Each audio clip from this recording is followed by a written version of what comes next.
Hello, hello. Welcome. We are going to get started in just a moment. My name is Justin Meredith. I'll be the moderator for today's discussion. This is the latest installment of the AI Success Series, How to Win Customer Loyalty Across Locations in a Zero-Click World. It's been a minute since we've been live. We took a quick break last month to have our annual virtual event, Birdeye View 2025. If you're new to the webinar series or if you're new to the Birdeye universe, our Birdeye View event last month was a fully virtual event. It was 2 days of sessions. Both of our guest speakers who are here with us today actually spoke at Birdeye View. It was a great time. We had folks from Google, OpenAI, Microsoft, Six Flags, Aspen Dental, who we'll be talking to today as well.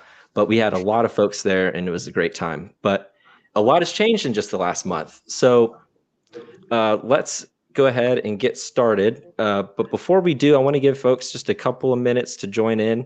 I see a few people in the chat already saying hello. So feel free to say hi if you see that. Let us know where you're tuning in from. I see we've got Jillian from Rhode Island. We've got Jacob from Dallas. I'm actually down in Houston, so not too far. We've got, Christina's also in Houston as well. Awesome. Marika from Austin. I actually just moved from Austin 2 weeks ago. It was kind of sad. It was the town I grew up in, but excited to explore Houston. Man, we got a lot of people tuning in. This is great. Someone from Chicago. Great. Well, let's go ahead and dive in. And to do a little bit of housekeeping, just to make sure everybody knows where everything is at. If you haven't seen already, our chat section is there on the right. Next to that tab, there's a Docs tab where we've got a few related resources to help continue your learning. We've got a link to Birdeye View if you want to go watch the recordings from those sessions. We've got our local search accuracy benchmark report, a couple of blogs. One of those was written by one of our speakers here today, Adam. We've also got a new page for you guys to check out from our website about a new released product, Birdeye Search AI. And then also, don't forget to follow us on LinkedIn. We've got an amazing team who posts a ton of helpful educational content, really focused on just helping you navigate the marketing waters of this AI era. There's a lot that's been happening, a lot that's been changing. I mean, as early as this week, we had a new browser come out from one of the most popular AI apps in the world. So that will surely shake things up, I'm sure. But before we dive into all of that, let me introduce you guys today's guest speakers. Today, we have Colleen Whitney, who's the SVP of Marketing of the Aspen Group, and we have Adam Dorfman, who's the AVP of Product here at Birdeye. Welcome, Colleen. Welcome, Adam. Thank you guys so much for joining. How are you guys doing today? Doing great. Happy to be here. Yeah, very excited to be here. Thank you. Awesome. Yeah, well, we've got a lot to get into. We've got, there's been a lot going on in the world of marketing right now. I feel like it's been kind of a whirlwind. But I think a good place to start, and my first question for you, Colleen, is actually, can you share with us a little bit about your background, the Aspen Group, and maybe your marketing journey that's kind of led you to where you are today? Just for the folks you may not know. Sure. So I'm Colleen Whitney. I've been at the Aspen Group 7 years now. I started out on the agency side of the business. I like to say I grew up in advertising agencies. I worked at Mindshare for quite a number of years, running large format teams, doing new business, doing my best Madison Avenue impression when I was young. From there, I made a leap into Digitas, Chicago. I ran their media department and helped open their San Francisco office. And I did that because I wanted to be relevant in an ever increasing digital world. And I just felt like I had to get my hands around it and really go deep. I did a quick stint at OMD, setting up their first ever retail practice out of Chicago. That was a time when we were building our own DMP and, foray into the technology space, which was a space that the agencies weren't particularly comfortable with. I thought I don't have technology experience. And so I made another big pivot and jumped to work for a couple of technology startups, which was a fantastic experience, single contributor, no longer running large teams, but it was just me. The businesses that I was working for were smaller than the teams I had run on the agency side.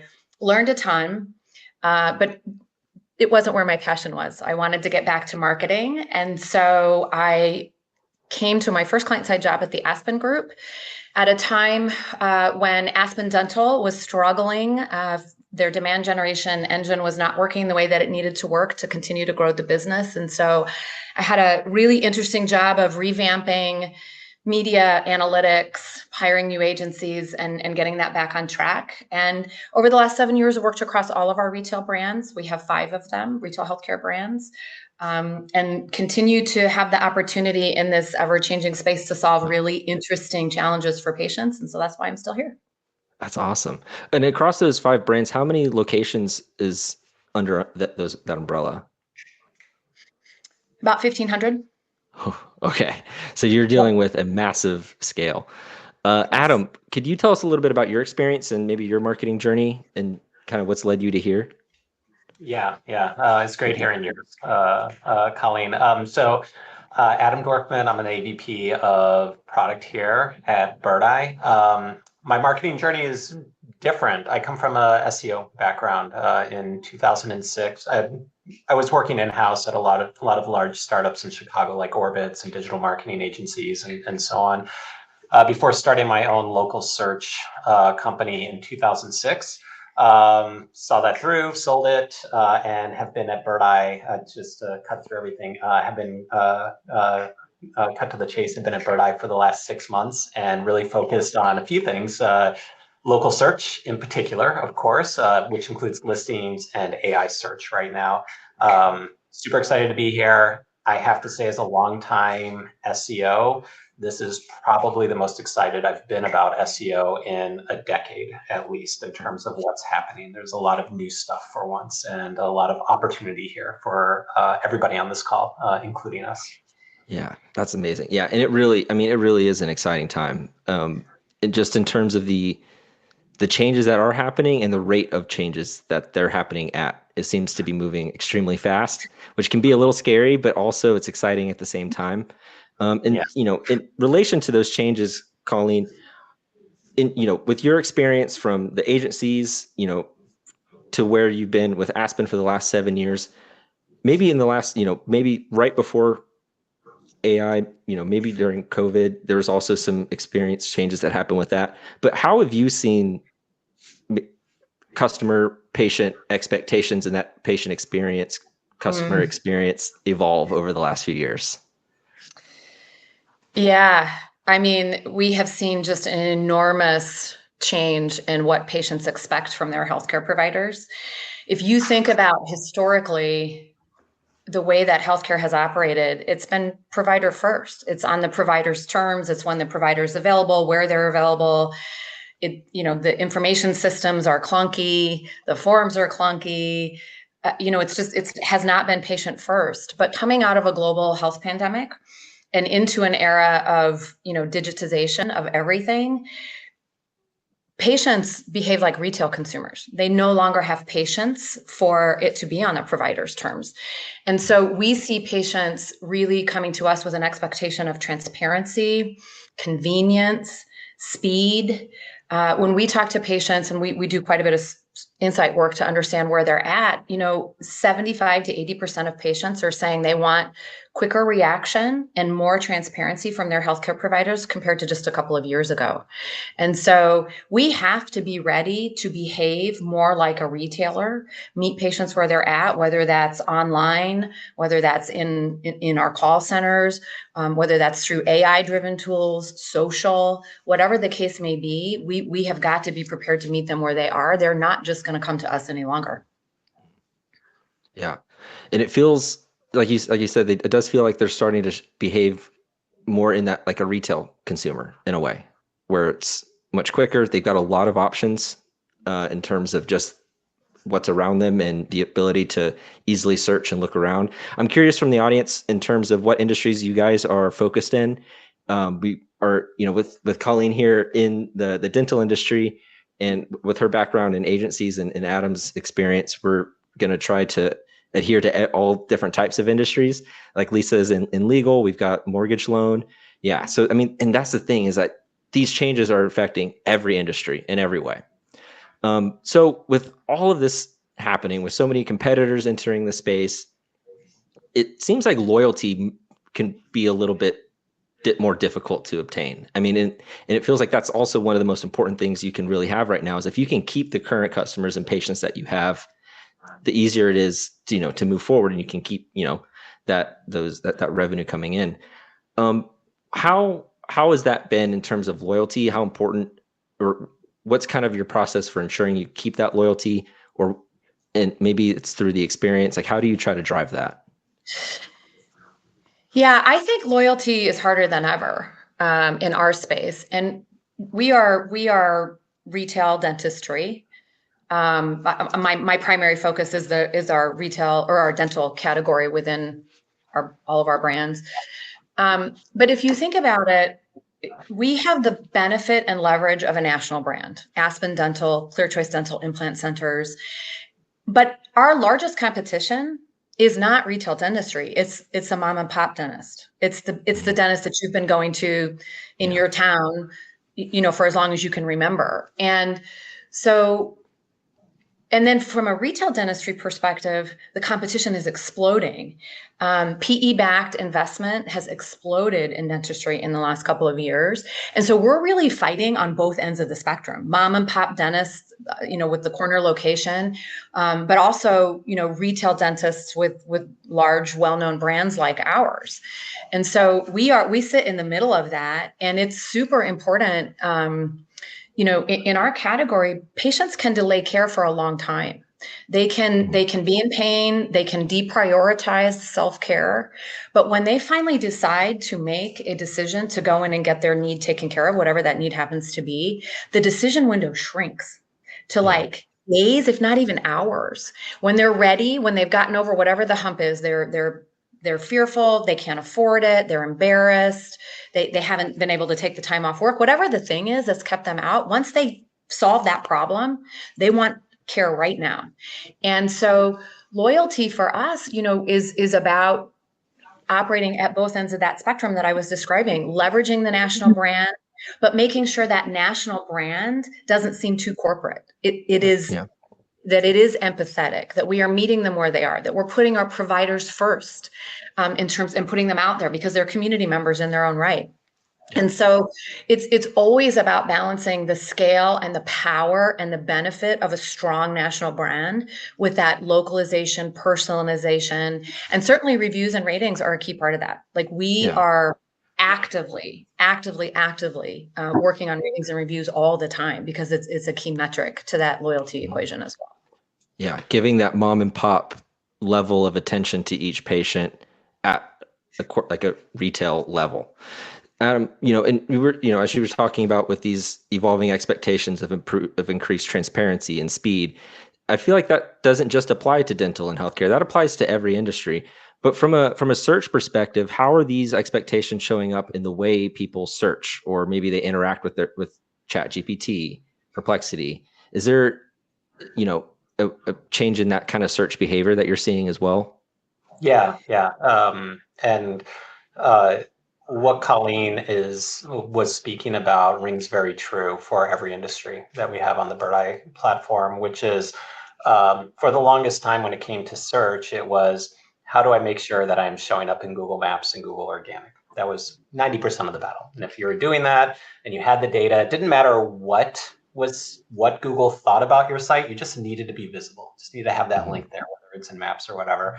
And what's really interesting is with the rise, not just in AI search like ChatGPT, but even within Google, where these AI overviews are appearing, or AI mode and so on, they're not just returning a list of links. They're also talking about what people think about your brand, or what these tools think about your brand. So for me, one of the things that I've really been speaking to a lot of our clients about is SEO or AIO or GEO or whatever you want to call this, digital marketing now at this point, it's not just about visibility. It truly is a CX play as well too, or patient experience if you're in healthcare.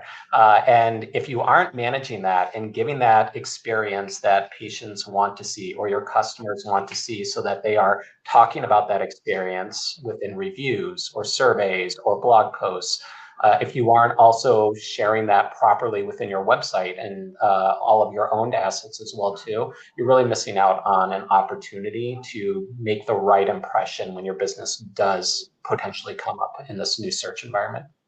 Yeah. We use the term online reputation a lot, but it feels like now more than ever, it really is like the true digital representation of your reputation is what's important. It's that, like, what do these LLMs think of your business from, it's a more human perspective too. They're looking at it in a much less mathematical way of just like your exact number of reviews and your proximity, but they're looking at the way people are talking about you on places like Reddit and the sentiment of every review and the feeling of what people are saying about your business. It matters so much more. And it's a quantity thing and a quality thing.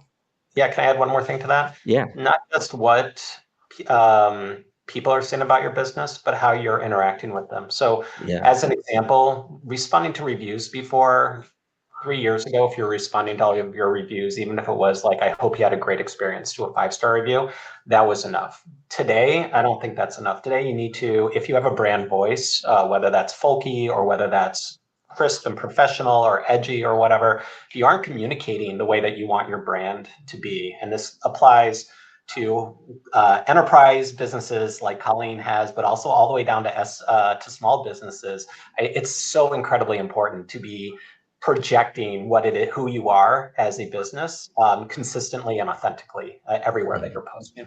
Yeah. And so, and like you said, that applies to the different size of your business, but the same thing with your industry, whether you're, like here in the comments, we have Charles with home inspection or Michelle in senior living. The way that your brand comes across to the people reading those reviews and reading those interactions, but also the AI's reading those reviews and interactions. It's really fascinating stuff. And I want to speak to the scale for a second, and Colleen, with the amount of locations that you guys have, it's still just baffling when I try to think of like the number of business profiles and the amount of listing sites and all of that stuff. Just trying to manage that scale is crazy. And as you get more locations, managing and keeping things consistent, it's a challenge that it gets harder, with numbers. But also I think the importance of that consistency becomes much more. So how do you, and you talked a little bit about having this local attention with, at this scale. How do you maintain that flexibility, to have that level of attention to each patient at a local level, but also keeping the brand consistent across the different brands that you have? Yeah, it's a great question, and it's not an easy solution because there's so many points of contact with a patient. So there are obvious things like, what's our consistent brand voice? How are we consistently approaching the patient, putting the patient first? How are we managing things at the center in order to drive that consistency? And then, for us, it's so much about operational efficiency and consistency, because the reality is 1,500 providers don't all have good bedside manner. Yeah. Just like every McDonald's doesn't have a clean bathroom. It's just not, it's very hard to drive that consistency. So we're, beyond sort of the expected answers around the brand, we're doing a few things. One is we are centralizing some functions that previously had not been centralized. Schedule management is one of them.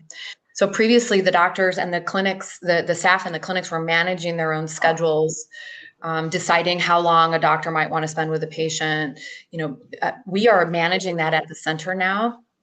leveraging a lot of data-driven techniques to make sure that we're getting the right patients in the chair, that we're getting the right message out to that patient. So centralizing scheduling has been one of the things. Really focused on the scheduling experience itself and driving consistency through a centralized call center. So we obviously pick up the phone in our clinics, but we run a centralized call center, and it's super important that those call center agents are really mission minded. They understand what it is that we're out to do, and we're driving that consistency of that first human touch that we have. Mm-hmm. Because a lot of people that come to us are scared of what they might find out when they go to the dentist finally. And so that having that right consistent voice and tone, it's exactly what Adam was talking about. Like, we are driving for, we want you to believe in the clinical outcome you're going to get, but we're driving for empathy in every touch point, patient first, and empathy in every touch point all the way through. And then candidly, I said it before, but we use reviews diagnostically for operational feedback. So we use it, because we want to do well at the top of the funnel and get people in, and we use it because we want to get people to show up for their appointment. But we also take that information and use it, because oftentimes what we see in reviews, we'll see it in the reviews before we're aware that there's something going on in a clinic that needs to be addressed. And so we've actually been able to use it as a really powerful operational tool as well. Mm-hmm. Yeah. And you're so right when you say that every moment, every touch point of that experience, it does play into your reputation, whether it's just in the mind of that one patient, which could also turn into a public review or a post or anything like that. Every touch point matters in that overall experience and driving that brand consistency. That's kind of the thing. It's like, maybe not every McDonald's has a clean bathroom, but for the most part, every burger that you get there tastes the same.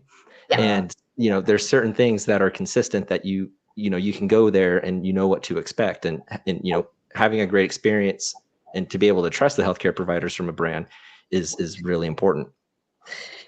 Yeah, I'll just add to that and say, like, one of the key things for across all of our businesses, whether you're talking about urgent care, whether you're talking about dental, is having to wait.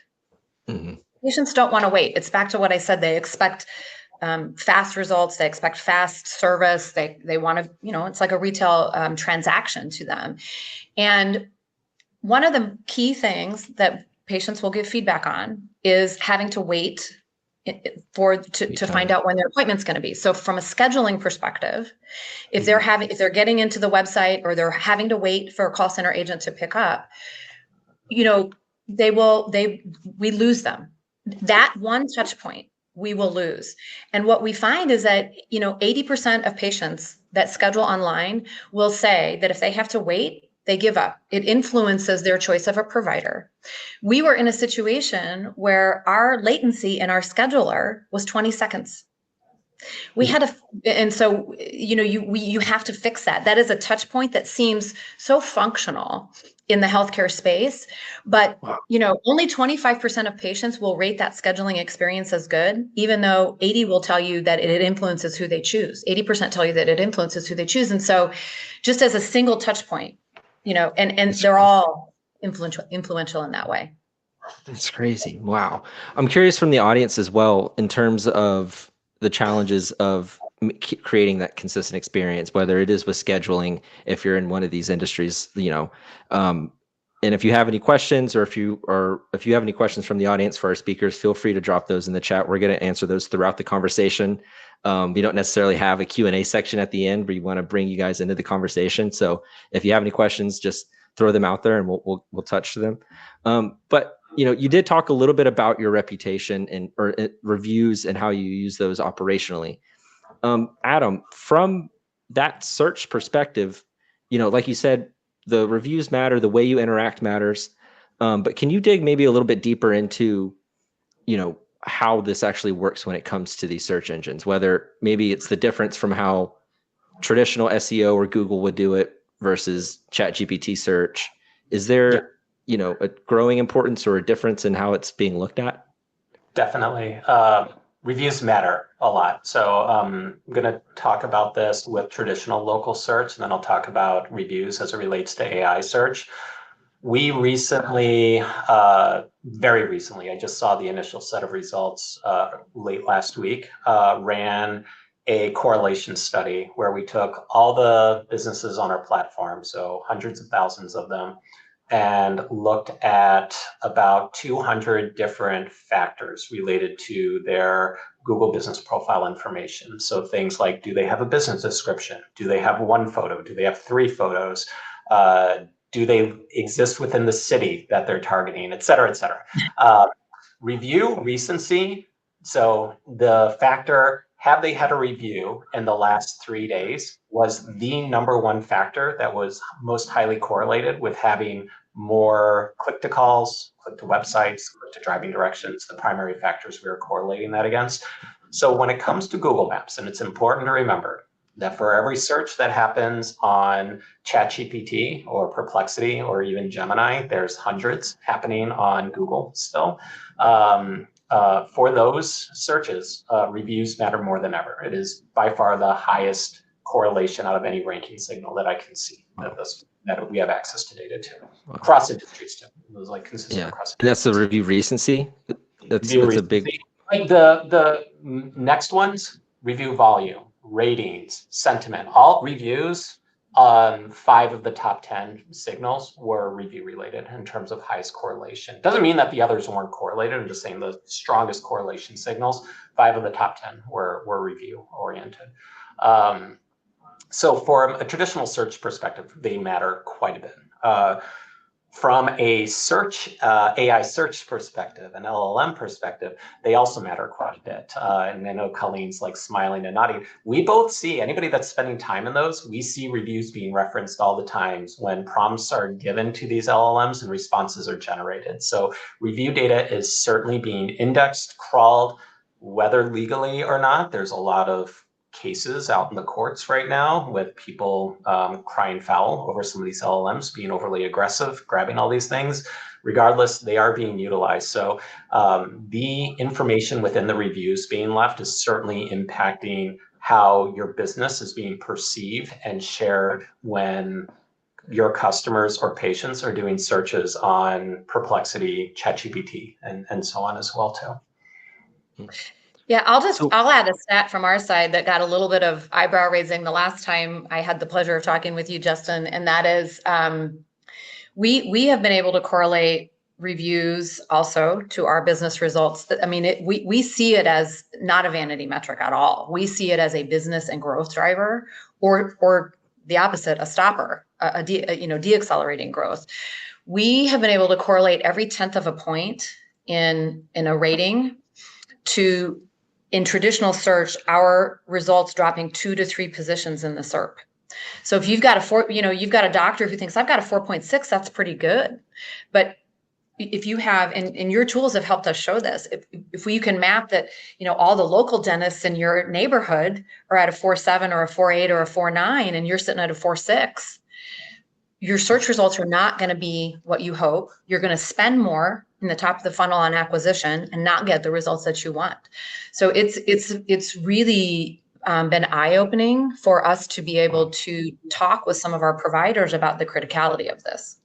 Wow, that's incredible. That star rating difference is really interesting. Like, it used to be, I feel like it was, oh yeah, if you have a 4.5 or 4.6 and above, like that's a good spot. But now the competition's more fierce. But yeah, I see in the comments we have Greg's asking for the top things related to AI that an RV dealer should be doing right now. I'd say based on this, the first thing is deriving reviews and responding to them is probably first and foremost. Because if you were to go into ChatGPT right now and do a local search for, maybe it's your own business services or something like that, look at the response that it gives you. It's always, it's more often than not based on, here's what we have, like the top rated, here's what people are saying, that they really enjoy. We have a couple of other questions I wanted to touch on, and Michelle is saying, in our industry, a huge roadblock to the client reputation is how their service advisors or owners answer the phone and how they respond to the reviews. Another one, another question is, the biggest roadblock is how the communication with the client proceeds. We've utilized CallRail to monitor and provide feedback, but the perceived voice and lag time on responses is the biggest red flag. So a lot of this is in the response and how, you're interacting with customers. And so, Adam, and even Colleen, how from a response perspective, like when it comes to the way that you engage with your patients or customers after the fact, where do you see the impact of that? I'll go and then I'll speak to it broadly, and maybe Colleen can speak to it specifically to her business. So, like I mentioned before, when you're responding to feedback, positive or negative, there's two things to keep in mind. Standard review response best practices, which really haven't changed and continue to be the same when it comes to search AI. Respond quickly. Especially if it's a negative response, if you're not responding within 24 hours, you've kind of missed the boat. Ideally, it's within 3 or 4 hours of a negative response coming in. You're immediately acknowledging that your customer or patient didn't have the experience that you wanted, and you're providing ways to make it right, like take it offline, speak to them, and so on. The second thing, which I spoke about before, which is newer and much more important in this AI world, is again, ensuring that you're speaking with a voice that doesn't sound generic, doesn't sound like a bot, that it speaks with your brand voice, that's very specific in what it's talking about. It's not just generalizing a positive review or a negative review, and calling out specifically what what things are being mentioned within the review itself. Colleen, I'm curious if you want to add on anything, if you're seeing anything like that as well. Yeah, yes, we see that. And I'll just add a couple of things from our point of view.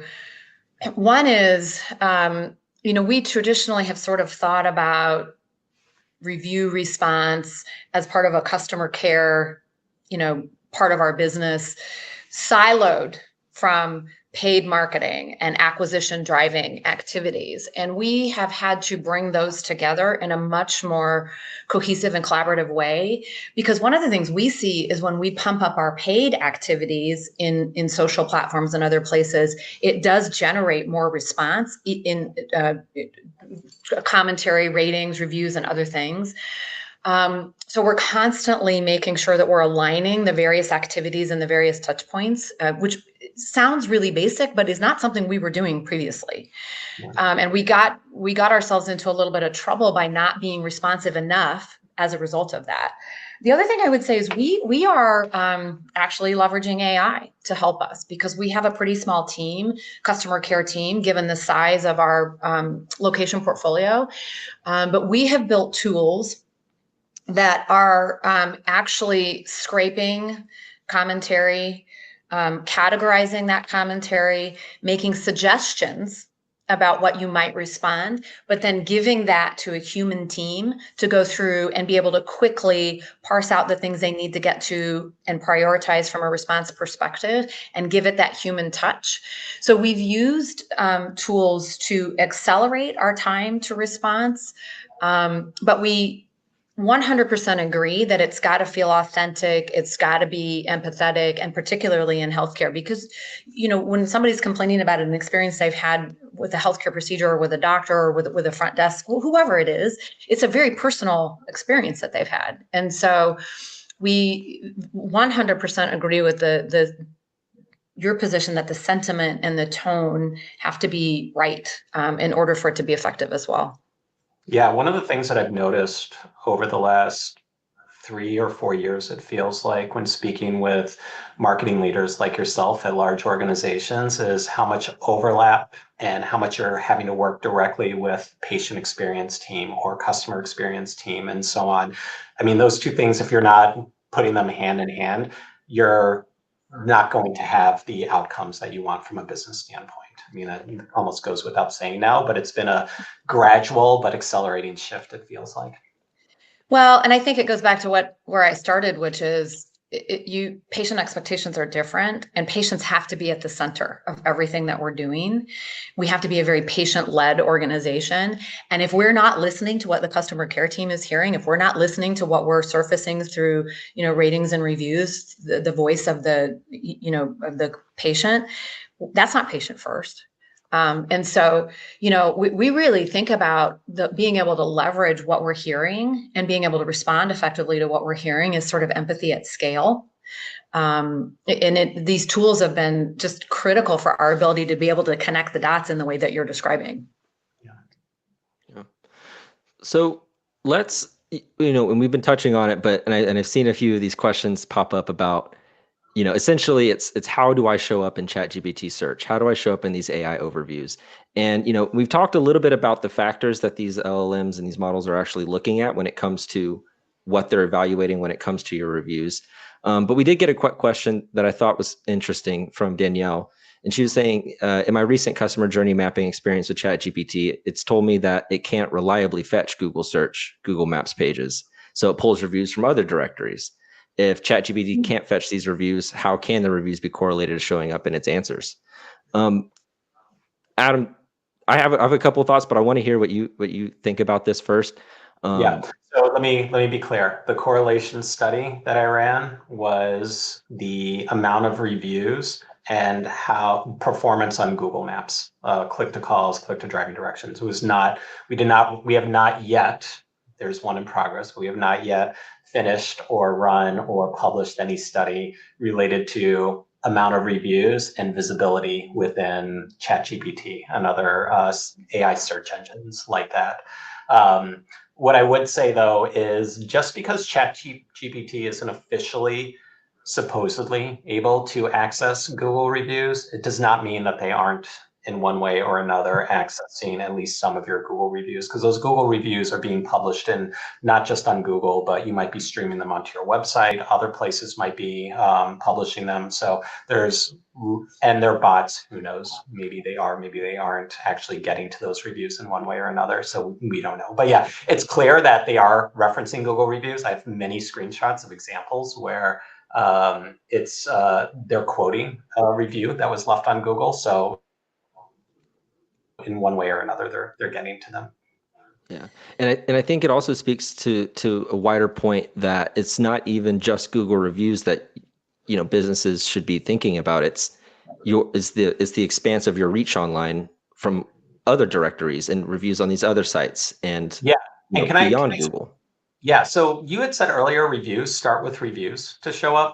I would suggest that is one of two places to start. Like really focus on your review strategy and so on for these AI search engines. Your on-site content though, these AI bots love things on your website. That is even more than forums and even more than anything else, if you are creating good content that's structured in ways that answers questions. So think of it almost like FAQs. You're anticipating what people might be asking about your business, and then you're putting it in an FAQ section on your page or on your website, or building new blog posts or whatever the case may be. That is becoming much more prevalent in the sources that these LLMs are referencing as well too. Yeah, I would say two things. I would add to that. We had a strategy to be the WebMD of dental. We wanted to be the go-to source. And I think that has set us up well for what's now happening in the ecosystem. But even within that, we have had to alter our strategy a bit to, one, more content. I mean, this is like the marketer's conundrum at the moment. More content is needed for everything, social and AIO and everything, but more content. But what we have found is not just more content, but more text-heavy content, more information-rich, text-heavy content that can be surfaced to answer some of these long tail questions that you're seeing come through in this AIO zero-click environment is one thing. The other thing for us is, and this goes back to a much more coordinated strategy with our PR and our external comms team, because we're finding in our space, at least, that they're surfacing content from respected third-party providers as well. So whether that's dental publications or, online news sources, whatever the case may be, but an actual PR strategy where we're getting content seeded into these other forums, we're getting our doctors out talking in other forums, is something that we're working hard on right now too. Again, connecting that, these things used to be sort of existed in separate worlds. You were working on an acquisition strategy with paid media, and advertising was completely different than, your PR strategy, which existed for an entirely different reason. And now these things, to Justin's point, this digital ecosystem that we live in is crashing these things together. So, the kind of content matters, text heavy content, informational, and then, seeding in other sources, we are finding some green shoots there for our visibility. Can I just say I love that? And I don't know if you saw me look away while you were talking. It's because I was taking a note and saying, okay, I need to research and start looking into PR references within citations and stuff like that. That is fantastic. Like little nugget that you just shared with everybody here. That's awesome. And and it's something that I've seen quite a bit. I mean, just from trying to do some research and looking at things, but the quality of the content also matters. It has to be helpful because there is now more than ever. I mean, the percentage of AI generated content that is out there is ridiculous. And there's good AI content and there's bad AI content. And I think one of the things that I've noticed is that it doesn't necessarily matter if it's human or AI generated, but it needs to be helpful and correct and relevant. And so I feel like that's something that's also important to be said is like, even though you were saying with text heavy content, it still has to have that quality of being correct and credible.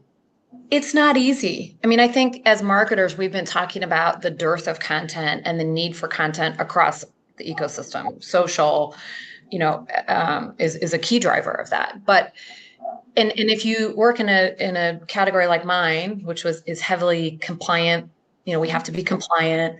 Every piece of content that we have has to be reviewed clinically. I'm sure that's true of financial services. And you mentioned someone in the home services. If it's repair content, it's all got to be reviewed and approved.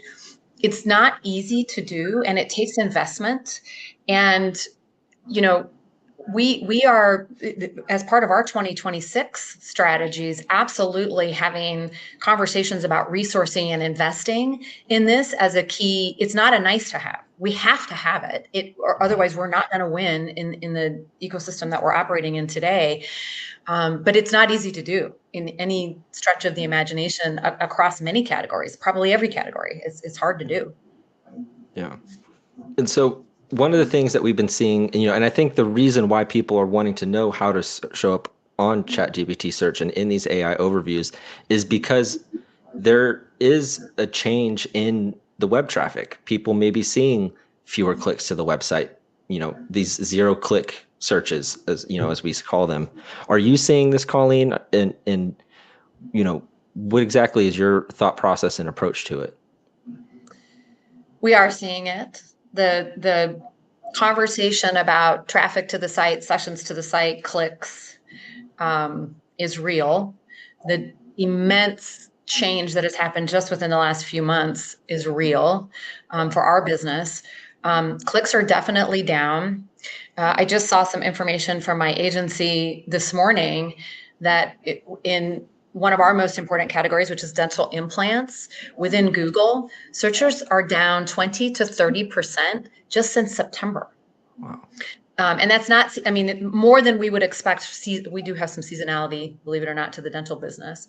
But what we're seeing is, searches are down, searcher behavior is changing.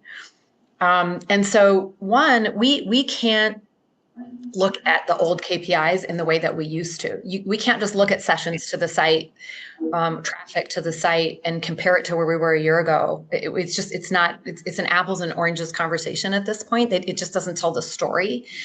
And so we've got to be really focused on conversions more than we are just on traffic itself. Even within Google, we're seeing, 80 to 90% of healthcare queries that happen within the Google ecosystem are showing AIO results. They're showing AI overviews. And I saw this really alarming example from my agency this morning where most of the queries, the AI overview is being served on top of the paid answer. It's coming up on top. It's pushing that paid answer down. And both paid and organic, actually, results down. And for healthcare, we don't have paid opportunities within AIO. They don't allow it yet. And so, how we're thinking about what it's doing to our paid search opportunities, it's really seismic. shift in the way that we are thinking about the role of search, the way that we're going to market, the way that we're, having to reach out to consumers to get their attention. Yeah. Hey, We- Colleen, AI overview. Just give you one little, one little stat in healthcare. There are more AI overviews being served for healthcare than almost any other industry out there, more than entertainment, more than travel, more than finance, restaurant. It's just, there's so much of this that's being served up. It's really shifting everything. I had a follow-up question, if that's okay, because I find this Yeah. fascinating. So what we're seeing within the platform across all of our customers is similar to what you're seeing, where search impression volume in particular is dropping. I don't want to say precipitously, but materially, it's dropping. The conversion metrics, click to calls, click to driving directions, and so on, much less so. So we might see a 10 or 15% drop in impressions, but a 2% drop in those sorts of conversion KPIs that you're able to track through local search.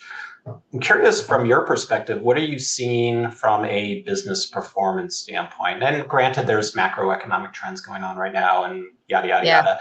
But are you seeing a potential shift or decrease in actual patients coming into your dental clinics because of this, or what's going on? Do you have any sense of that at this point? Yeah, so I would say a couple of things.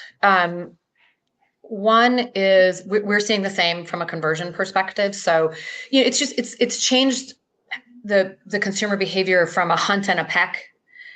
I got to type in my thing and then find a thing and then type in another thing and find a thing and type in another thing. I type a long query, I get a whole bunch of information. It's all served up to me. It's packaged in a way that it never has been before. And by the way, if you happen to be operating, we don't sell things online, but if you happen to be operating an e-commerce business and it's servicing up the opportunity to shop, that's wow. I mean, that's really mind blowing.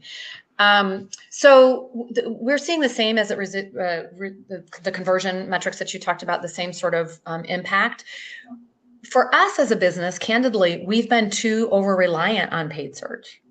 And so we've been somewhat over invested, and we are very quickly accelerating sort of a diversification of our channel mix and our acquisition strategies, not just into other media channels, a heavier investment in social, for example. But also, thinking about other lead generation opportunities, referral programs, affiliate programs, non-branded websites. So it is impacting us, I think, partially because we've been over reliant on search, and it's really forcing what was on the roadmap to happen much sooner, which is sort of a greater diversification of how we think about patient acquisition, sort of end to end. Makes a lot of sense. Yeah. And, there's a couple of other things I wanted to bring up too, because one of the things I've noticed is there are a lot of other channels and platforms that these AI seem to be looking at, one of which being Reddit. And Colleen, I know you talked about Reddit a little bit in Birdeye View, and Adam, you also had a session. But Adam, first I wanted to hear from you, because you had a really interesting, discussion with Andrew Shotland on kind of the role of Reddit when it comes to AI search. What are some of your thoughts on that? And is there any advice that you'd give regarding Reddit to maybe some folks here? I think Reddit is really important and something that everybody listening to this webinar should be thinking about how they want to tackle it. However, there's a big however that comes with this, which is Reddit is, and we're looking at, again, tens of thousands of prompt queries at this point and what citations are being referenced.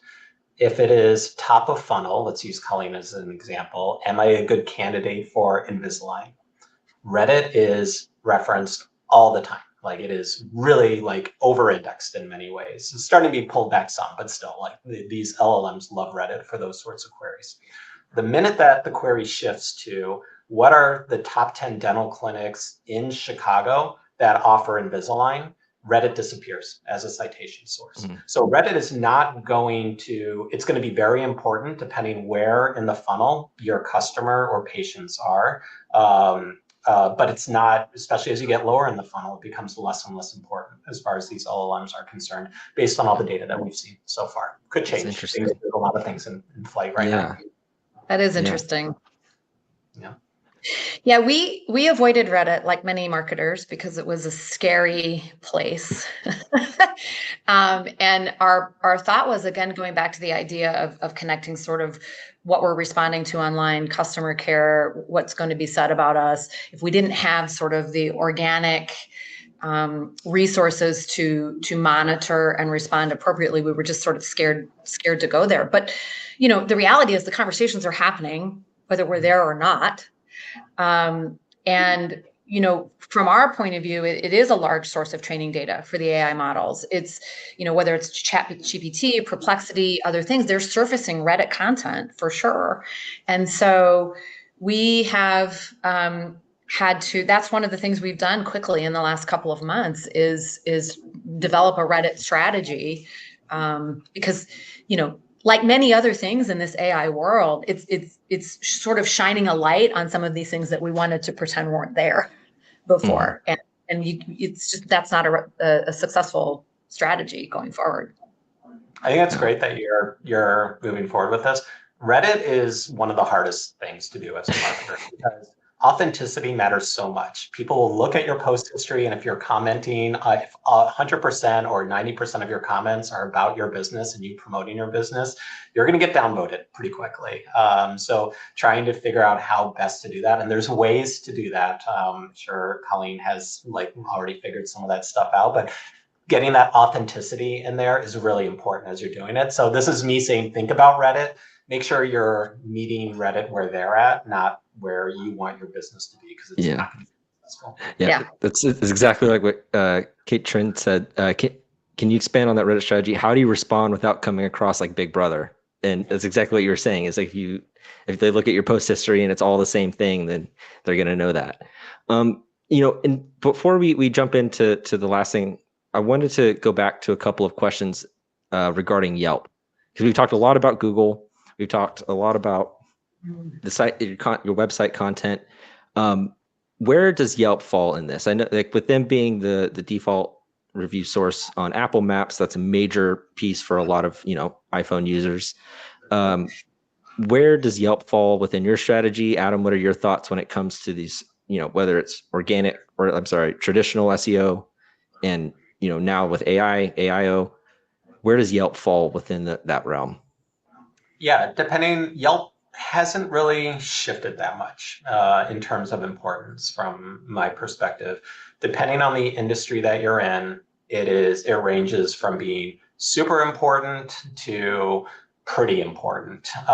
If you're a service area business, if you're a restaurant, if you're in the hotel, hospitality industry, super important. Healthcare, dental health, absolutely very important as well too. I suspect Colleen is constantly looking at Yelp reviews and managing things on there. As far as how these AI tools are using them, Perplexity is using Yelp data almost exclusively to create their local results, or at least they were last I checked. It's been about a month. That might have changed. Certainly the other sites, I see Yelp mentioned, cited all the time by ChatGPT and Gemini as well too.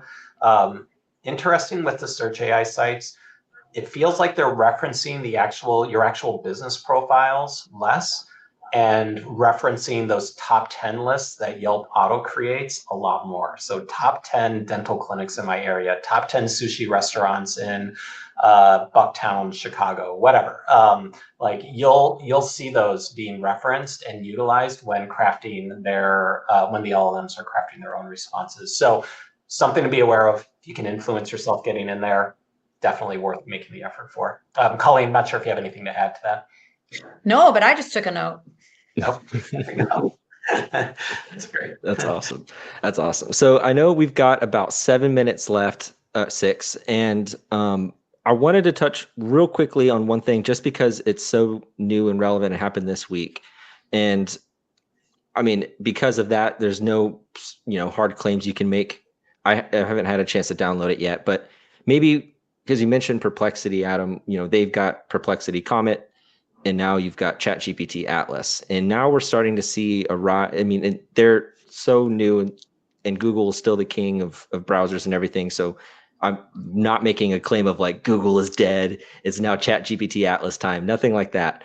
But I do think it's interesting to see these new browsers pop up, and maybe the difference of search behavior it could happen. That it could demonstrate. And maybe what we're seeing in these new AI browsers could indicate future changes Google might make in the future. What are your thoughts on this new type of browser? Have you had a chance to look at Atlas or Comet, and what are your kind of thoughts on, the potential changes? I've spent time on Comet. I haven't had a chance to download Atlas yet. It was released 2 days ago, so I haven't had a chance to do it. I'm looking forward to it. I hear it's better than Comet. Comet didn't excite me too much. Really there wasn't enough of a difference for me to stop using Chrome and all the extensions that work with it, and my ease of use with it, and familiarity. I do have a prediction though, which is right now when you open a new tab on Chrome or a new browser window altogether, you know how it just defaults to Google and maybe your most visited bookmarks? That feels very antiquated to me. I'm waiting for Gemini to replace that search bar, but even more so, I'm waiting for Gemini and for everything Google knows saying, especially for those of us in the work Google ecosystem, here's your top 10 calendar appointments. Here's 5 emails that came in and the most important ones you should be following up. Oh, don't forget you have a dentist appointment later this week and blah, blah. Like, I'm just waiting, and I would love for some sort of experience like that. Google has everything they need to provide that. I'm shocked they haven't yet. ChatGPT is able to do that because ChatGPT really uses your history when crafting answers as well too. I mean, it absolutely is doing that. If Atlas starts doing that, that might be a reason for me to move over there. Yeah, I think it'll really personalize the search experience. I mean, even now you can use ChatGPT and it'll give you recommendations based on what it knows about you. But before we wrap up, Adam, you and the team have been hard at work creating some tools to help with all this AI search, and really kind of how to, and these really helpful tools on how to help marketers navigate through this. Can you speak a little bit about that? What's new? And I can throw up a couple of these slides, but if you want to dig into that real quick before we jump off. I'd love to. And before I show what we have, the fact that everybody on this webinar is here is great. You need to be thinking about this, and whether you are utilizing a Birdeye tool. I think we did build the best in class one because I built it and I'm a little biased, but if not ours, I highly encourage you to be using some sort of tool that will help you answer some of these questions that we're aiming to help with. But yeah, so we built this tool called Search AI. Like, the development team's been very much heads down working on this over the last few months. Essentially what we're doing is looking at themes of prompts, creating a list of prompts that people are likely searching for, using AI to recommend those for you, giving you search volume, and then tracking a lot of different things with it. Like visibility reports. How frequently is your brand mentioned when somebody does a search for best HVAC repair person in this neighborhood or whatever? We want to make sure that you understand how visible you are. We want to make sure you understand, is your website being used as a citation source? You can probably scroll through some of these. I don't know. I forget which ones you put on here. The citation might be this one. We want to know whether you're ranking. We want to know whether your business data is accurate. The sentiment one is incredibly interesting. I find this, like, out of all the things that we built within the tool, I'm finding the most, besides the citation reports where like Reddit was not appearing for anything local in nature, which kind of blew my mind. The sentiment one is really interesting too, where we're essentially, for our clients, creating a SWOT analysis, having ChatGPT create a SWOT analysis for each of your business locations, but we're also asking Gemini and Perplexity to do that. They return very different, but always relevant recommendations. And it's really fascinating seeing the different data sources that they're using. Gemini in particular loves using demographic and psychographic type data sets. So you'll see things like census data saying that the average household income has been decreasing over the last 2 decades. You may want to shift your messaging to account for that, and things like that. So going back to what Colleen, like, bringing this all the way back, going back to speak to your customers using your brand voice, meet them where they're at, make sure you're talking to them where they need to be. All of these things can be very much accelerated by using tools like this. It's pretty fascinating. Awesome. Cool. Well, we are nearing the end, and I just wanted to say thank you both so much for joining us today. This was an absolute blast getting to pick your brains and learn a little bit more about AI search and really how to drive, not even just AI search. We talked a lot about patient and customer loyalty and how to improve the experience so that you can keep those folks coming back. Thank you guys so much in the audience for tuning in. Thank you for all your comments and your questions. This was a really fun discussion. It feels good to be back on the live airwaves after Birdeye View. But stay tuned. We'll have more coming up. We're working on the next episode of the AI Success Series for next month. But if you want to stay informed on all of that, be sure to follow us on LinkedIn. And also, thank you, Christina. You will get a link to the recording 24 hours from now if you want to go back and reference any different parts of this session. It also will be ready, once we get done, it'll take about an hour and the recording will process. You should be able to come back using the same link and you can watch it back even sooner if you'd like. But thank you guys again. We'll talk to you soon. And yeah, we'll see you in the next AI Success Series. Thanks, guys. Thanks.